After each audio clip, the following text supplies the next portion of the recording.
నువ్వు లాయర్వి కదా, తెలివైన దానివి కదా. మాట్లాడేటప్పుడు ఫోన్ రికార్డింగో లేకపోతే అతను మాట్లాడుతుంటే వీడియో రికార్డింగో ఏదో ఒకటి ఉంటుంది కదా. పోనీ అక్కడ ఒక ఫ్యామిలీ ఉందని వాళ్ళంతా నీకు చెప్పారని ఇంకో సాక్ష్యం ఏదైనా ఉందా?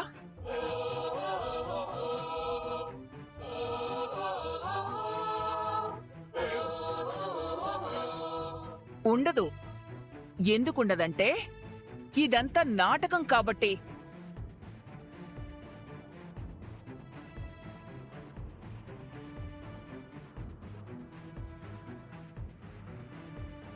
ఎందుకుండదంటే ఇదంతా నిజం కాదు కాబట్టి. ఎందుకుండదంటే ఇదంతా నువ్వు చేస్తున్న మోసంలో ఒక భాగం కాబట్టి. ఎక్కడైతే ఆదిత్య నీ చెయ్యి దాటిపోతాడని భయపడి నువ్వు ఈ నాటకాలన్నీ ఆడుతున్నావు. ఇక చాలా ఆనంది, చాలు.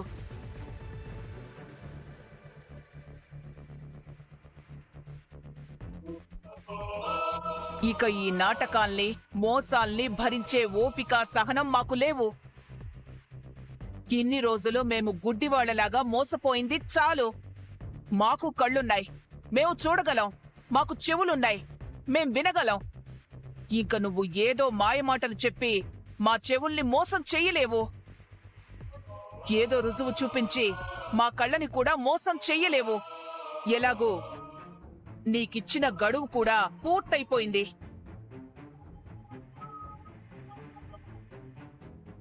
నీకిచ్చిన చివరి అవకాశాన్ని కూడా నువ్వు చేజార్చుకున్నావు. చేజార్చుకోవడమేంటి? నువ్వసలు నిరూపించుకోలేవని నాకు ఆ రోజే తెలుసు. అయినా సరే నీకొక అవకాశం ఇచ్చాను.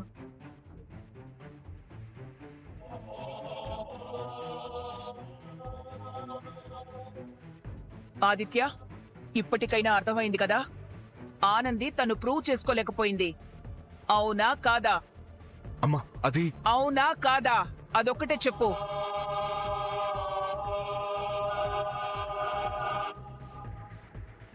అవును. అంటే నేను ఇచ్చిన అవకాశాన్ని తను నిరూపించుకోలేకపోయింది. అవునా కాదా? అంటే ఇంతకు ముందు అన్న మాటకి నువ్వు కట్టుబడుతున్నావు కదా? కట్టుబడుతున్నాను.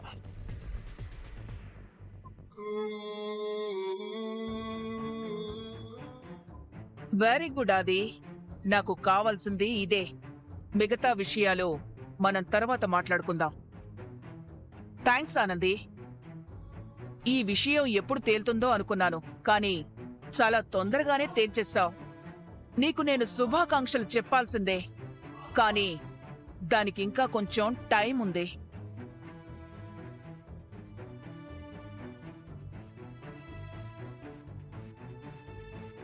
రేయ్,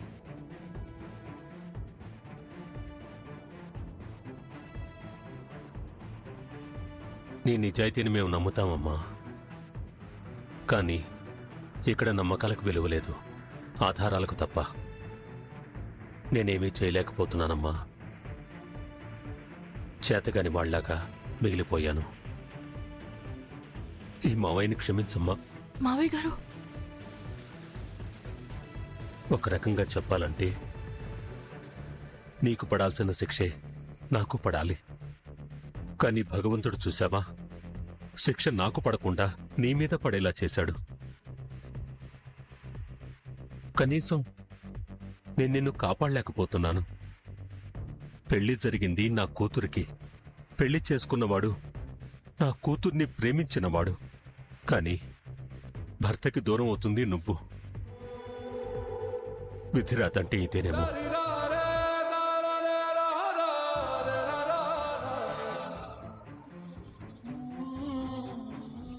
చిన్నదానివైనా నేను చెయ్యాల్సిన పనులు నువ్వు చేసి నా బాధ్యతనే కాదు, నా శిక్షను కూడా నువ్వే తీసుకున్నావు.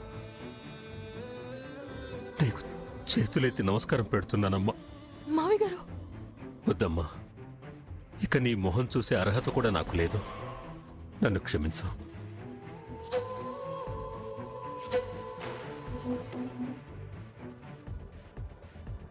నువ్వు లేని ఆ ఇల్లు నాకు దేవత లేని గుడిలాగే ఉంటుంది వదినా. నాకు ఒక్క ఆశ ఉండేది, ఈ రోజుతో అది కూడా పోయింది.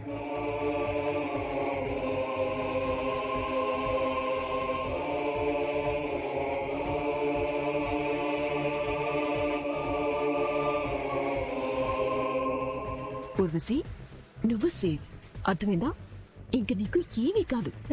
ఎవరు తప్పించారో గాని చాలా బాగా తప్పించారు జీవన. ఇంకా ఆదిత్య నా సొంతమైనట్టే. అవును, ఇక ఆదిత్య నీకే సొంతమవుతాడు. మనమిద్దరం తోడికోడలమవుతాం. నువ్వు రెడీగా ఉండు. తర్వాత జరగబోయేది మీ ఇద్దరు పెళ్ళే. యాహూ! నేను సాధించాను. ఇక త్వరలోనే ఆదిత్యకు నాకు పెళ్ళి.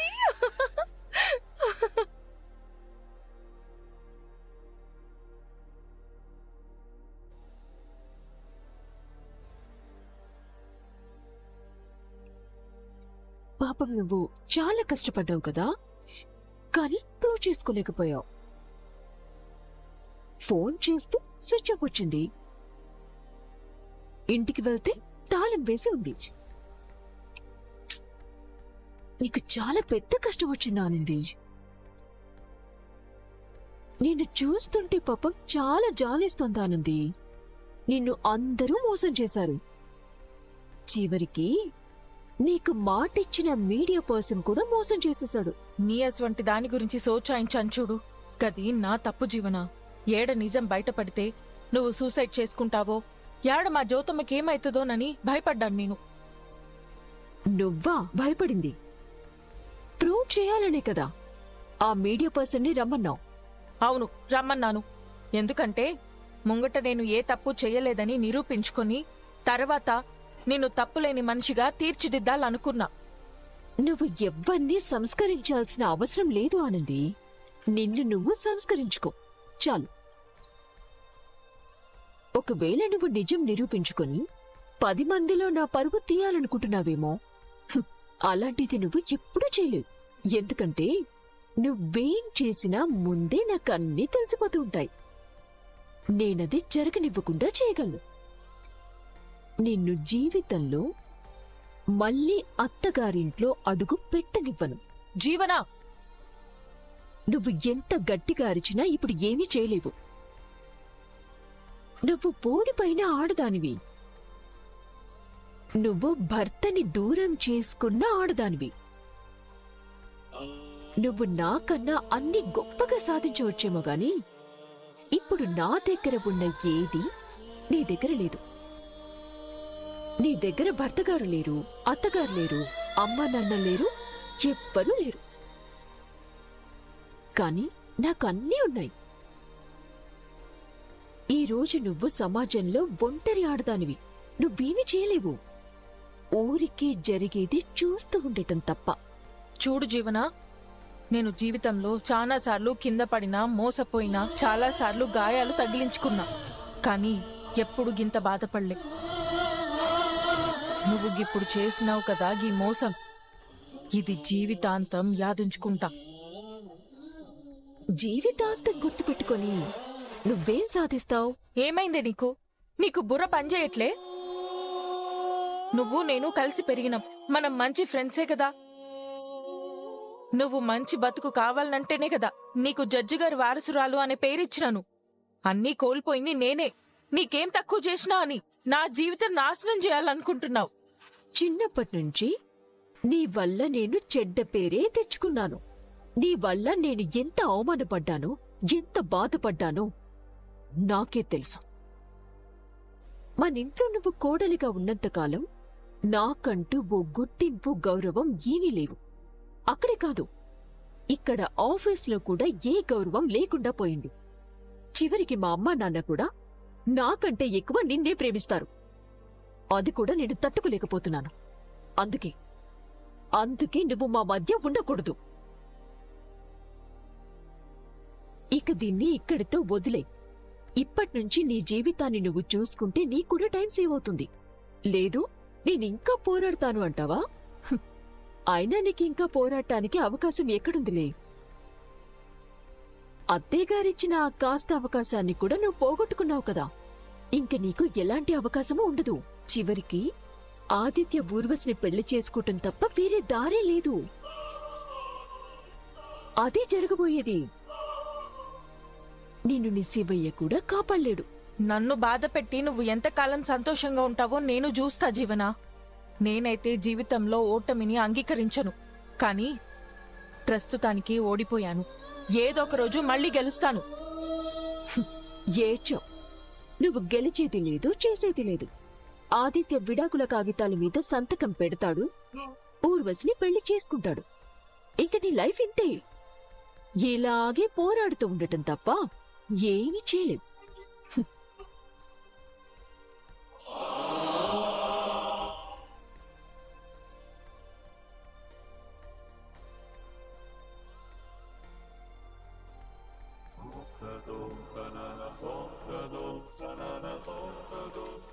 ఆనంది నా కోడలే. నువ్వు కోడలుగా నాకు అవసరం లేదు. నేను నా కొడుక్కి మరో పెళ్లి చేస్తాను. ఒకవేళ ఈ 4 రోజుల్లో తను గనక ప్రూవ్ చేసుకోలేకపోతే నువ్వు విడాకులివ్వాలి. అంతా వివరంగా చెప్పిండు. ఎక్కడైనా చెప్తా అన్నాడు. ఇంటికాడ కూడా లేడు ఆదిత్య గారు. వాళ్ళెవ్వరూ లేరు. తాళం వేసుకుని ఇల్లు ఖాళీ చేసుకుని వెళ్ళిపోయిరట్ట.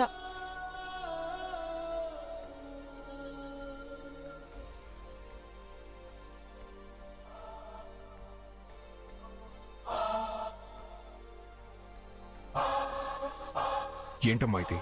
ఇవి డివోర్స్ పేపర్స్ రా.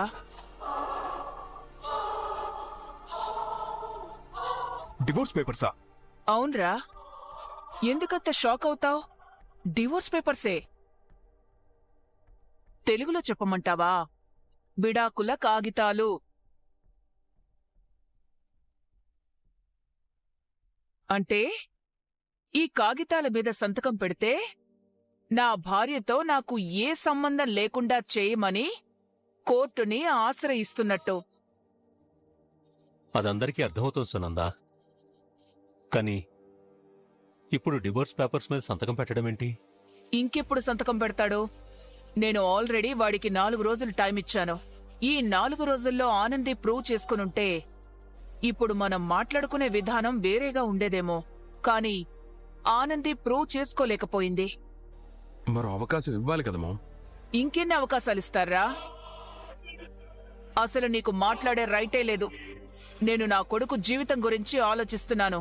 మీరేమో వీడి జీవితాన్ని ఎలా నాశనం చేయాలో ఆలోచిస్తున్నారు. మీ అందరి కోసం ఆలోచించి ఒక నిర్ణయం తీసుకొని, సరే మరి అంత చెడ్డ పేరు నాకెందుకులే అని ఒక అవకాశం ఇచ్చాను.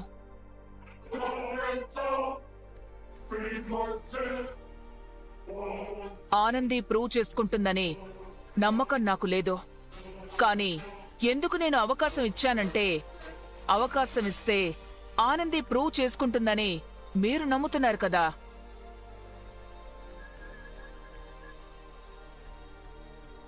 మీ నమ్మకం కోసం నేను అవకాశం ఇచ్చాను, నా కోసం కాదు.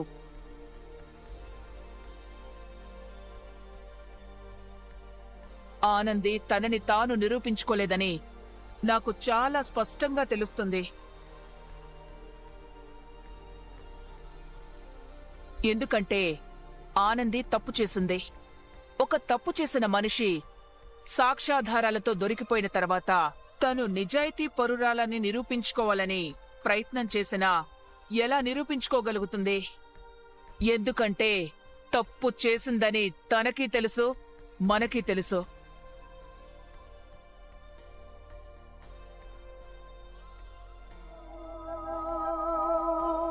కాని తనెందుకు ఆ మాట చెప్తుంది అంటే, దీన్ని వాయిదా వేయడం కోసం.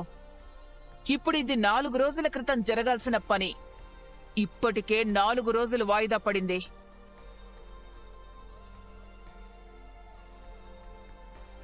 ఇప్పుడు మీరు మాట్లాడిందో లేకపోతే ఇంకొకరు మాట్లాడిందో నేను వింటే ఇంకొక 4 రోజులు వాయిదా పడుతుంది. దీనివల్ల ఏమవుతుంది? కాలం గడుస్తూ ఉంటుంది.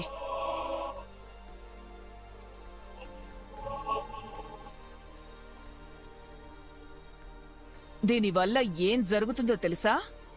ఒక చెడ్డవాణ్ణి 10 మంది మంచివాడు మంచివాడు అంటే అప్పుడు తర్వాత వచ్చిన 11వ వాడు మంచివాడే అని అనుకుంటాడు.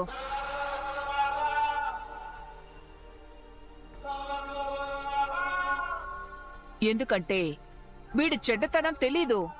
అలాగే ఆనందిని మంచిది మంచిది అంటే చుట్టూ చూసేవాళ్లు మంచిదే అనుకుంటారు. ఇప్పుడు కొత్తగా వచ్చేవాళ్లు కూడా ఈవిడ మంచిదే పాపం అనుకుంటారు. ఇలా అందరూ అనుకునే ప్రమాదం ఉంది.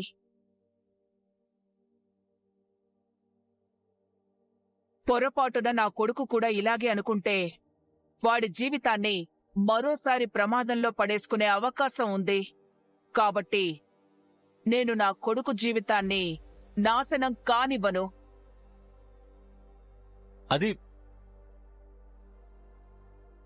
అది సంతకం పెట్టు.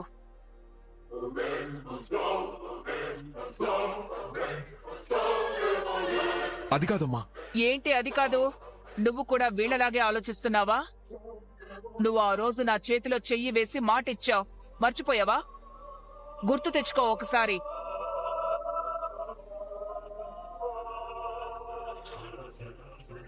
ఒకవేళ ఈ 4 రోజుల్లో తను గనక ప్రూవ్ చేసుకోలేకపోతే నువ్వు విడాకులివ్వాలి. ఆనంది 4 రోజుల్లో నిరూపించుకోలేకపోతే విడాకుల కాగితాల మీద సంతకం పెడతాను అని, మళ్లీ పెళ్లి చేసుకుంటానని నువ్వు నాకు మాటిచ్చావా లేదా? ఇచ్చానమ్మా. మరి ఇచ్చిన మాట మీద నిలబడాలి కదా. నేనిచ్చిన మాట మీద నేను నిలబడినప్పుడు నువ్విచ్చిన మాట మీద నువ్వెందుకు నిలబడావు? అంటే అమ్మా అది సరే, నిరూపించుకోలేకపోయినా ఆనంది తప్పు చేయలేదని నువ్వు నమ్ముతున్నావా? అది కాదమ్మా, ఆ మనిషి. సరే, నేను స్ట్రైట్ గా ఒక మాట అడుగుతాను, చెప్పు. ఇప్పుడు నాకు ఆనంది మీద వ్యక్తిగతంగా ఏవైనా పగుందా? లేదమ్మా. ఆనంది తప్పు చేసిందనే కదా నేను ఆనందిని ద్వేషిస్తున్నాను. అవునమ్మా. ఆనంది తప్పు చేసిందనే కదా ఇంట్లో నుంచి గెంటేశాను. ఆనంది తప్పు చేసిందనే కదా నువ్వు కూడా దూరం పెట్టావు. అవునమ్మా. ఆనంది నిరూపించుకుంటే ఈ ఇంటి కోడలిగా తీసుకొస్తాను అన్నది నిజమా కాదా? నిజమేనమ్మా. ఆనంది ప్రూవ్ చేస్తా అని చెప్పింది అది నిజమా కాదా? నిజమేనమ్మా. మరి ఆనంది ప్రూవ్ చేసుకోలేకపోయింది, మరోసారి తను దోషిగా మిగిలిపోయింది. ఇది నిజమా కాదా? నిజమే. మరి ఇన్ని నిజాలైనప్పుడు ఇంకా ఇంకా ఆ మనిషి గురించి ఏం ఆలోచించి నువ్వు సంతకం పెట్టడానికి ఎందుకు అని అడుగుతున్నావు? తన గురించి కాదు. మరింకెవరి గురించి ఆలోచిస్తున్నావు? నాకిచ్చిన మాట ప్రకారం నువ్వు సంతకం పెట్టాలి.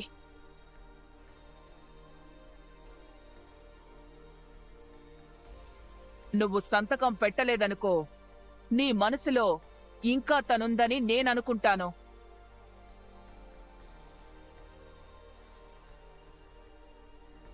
అప్పుడు నాకు విలువ లేనప్పుడు ఇంకా నేనేం చెప్పగలనురా నీకు? నేను తాపత్రయపడటంలో అర్థమేముంది?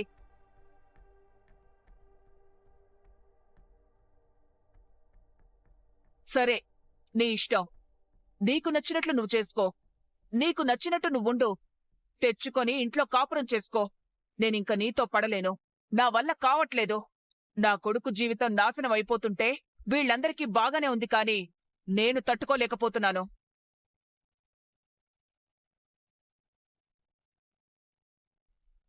ఇక్కడ నీ జీవితం పాడైపోతుంటే చూస్తూ నేనుండలేను.